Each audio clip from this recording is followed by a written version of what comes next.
Welcome to Statesman.com and another edition of the High School Blitz. I'm Danny Davis. This is Rick Cantu. Rick, it is playoff time. We've gone through 11 weeks of the regular season.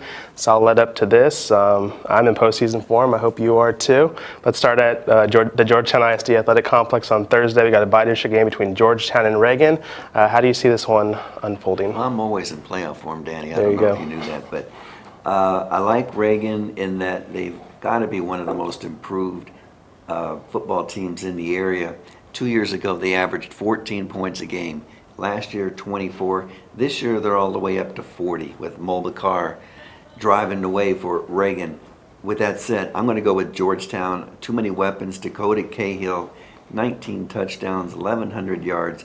Chandler Herman, a fine quarterback, averaging more than 200 yards passing. I think Georgetown wins this one by a touchdown. I'll go with Georgetown too. We mentioned the Reagan offense. Their defense has actually been playing pretty well. 6 of their last 7 opponents held to 15 points or less. They actually haven't allowed a 200-yard pass for this entire season, but I think that changes. We talked about the running backs, but Chandler Herman's a pretty good quarterback, and I've been really impressed with the way that Bo Corrales and Javonte Grimble have played at the wide receiving position. Since the beginning of October, they both have 35 catches. They both have over 400 receiving yards. Bo has 4 touchdown catches. Javonte has 5. So I think that's a little bit too much firepower for Reagan, but a 7-win season for Coach Carey. That is a very impressive job out there. Let's go to Friday. Round Rock Westlake. This is a rematch of a bi-district game last year at Chaparral Stadium. We'll be back there this week. 16-14 was the score last year. What do you think happens this year? First of all, this is the hardest game of the 4 that I've had to pick. It's hard to fault what Sam Ellinger has done for Westlake this year. He's a one-man wrecking ball. This is the most amazing stat. 36 touchdown passes, 0 interceptions. He also leads the team with 75 yards per game rushing the football. But I think Round Rock is more balanced. Their average offense is 37 points a game. That's going to be hard for Westlake to stop. Dacius White has become one of the premier running backs in Central Texas. He had 244 yards and a big victory over McNeil last week. So I'm gonna take Round Rock. Yeah, Dacius actually has 200-yard games in his last 2 years, or those last 2 games, running behind an offensive line with Tyler Castaneda, Tech commit Mike Wilson. He'll play a D1 ball someday, so that's some big boys on Round Rock's line. But give me Westlake. You mentioned Sam's stat line. His last interceptions was actually thrown against Round Rock in their last playoff game last year. But I really like Chase Cloakley, a wide receiver. He kind of came on, like last year's game against Round Rock was kind of his coming out party. Reed Klubnik's another D1 talent that Sam has to throw to. So give me that offense. Brian Bullock, a defensive back on Round Rock's team that's going to Northwestern. It'd be kind of cool to see how he matches up against those Westlake receivers. But give me Westlake and give me the revenge. Speaking of games we saw last year, Burnett Liberty Hill, that was a 4th round game. This year it's a bi-district game. Liberty Hill's running game, Burnett's passing attack. Which one do you like more? I'm going to go with Liberty Hill. I like their defense more. They give up 16 points a game, whereas Burnett averages 28 points against them.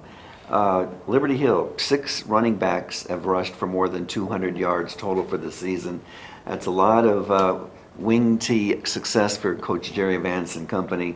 But Burnett, they're going to throw the ball, as you know. Austin Moore, a great season, and Stephen Gallardo, he's averaging more than 100 yards a game receiving. But it's a close game. The fans are fantastic, by the way, for both teams. I'm going with Liberty Hill. Yeah, if you're planning on going to Gupton Stadium, get there early. I think some fans last year at the Palace kind of found out if you don't get there early, you're going to be waiting in line in the parking lot. It was something to behold. Give me Burnett. Liberty Hill has a pretty balanced attack. John Shannon has over 1,000 yards, but he hasn't actually played in the last 3 weeks. So guys like Caleb Gearin and Justin Burkett have stepped up. But I just like that Burnett passing attack with Austin Moore, Stephen Gallardo, Joel Johnson. Some very nice weapons on that offense. Burnett's defense needs to get better. Liberty Hill's been playing a lot better on defense, but I like Burnett getting revenge for their season-ending loss last year. We're going to talk about another game that happened in last year's postseason. Vista Ridge, LBJ. These teams have actually played 4 times since the start of last season. This will be the 4th meeting. Vista Ridge won by 28 points earlier this season, but LBJ had that postseason win last year, that emotional win over at Gupton Stadium. We're at Nelson Field this year. What happens? I think LBJ is just not as loaded on offense or defense as they were last year, even though one of the most exciting players, DeAndre Witaski, he's just been a sensational.